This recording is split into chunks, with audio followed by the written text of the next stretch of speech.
Et avant de se pencher sur l'appel de François Hollande pour Kobané, la ville syrienne de Kobané, ce message d'un membre de l'État islamique dans une vidéo de propagande diffusée sur Internet, il demande à ses adeptes de commettre des attaques en France, un appel pour la première fois lancé en français, Laurence. Et justement, pour décrypter ce message de propagande, avec nous sur ce plateau, Wassim Nasr, journaliste à France 24, bonsoir. Bonsoir. Spécialiste de Daesh, l'État islamique. Qu'est-ce qu'il y a exactement dans ces phrases prononcées par ce ressortissant français ?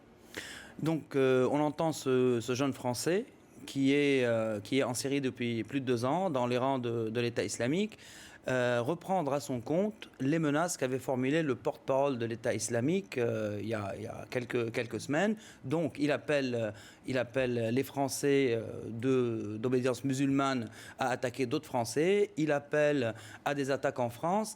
Et surtout, il rajoute une sorte de glorification de ce que Mohamed Merah avait fait.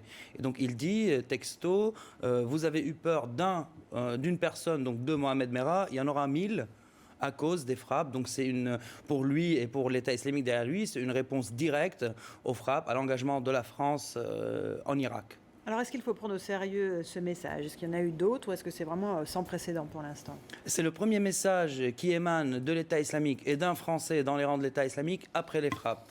Donc l'effet psychologique, il est là. Donc le message est surtout psychologique, un message de terreur pour dire on vous menace avec vos propres ressortissants. C'est ça qui est à noter dans cette vidéo.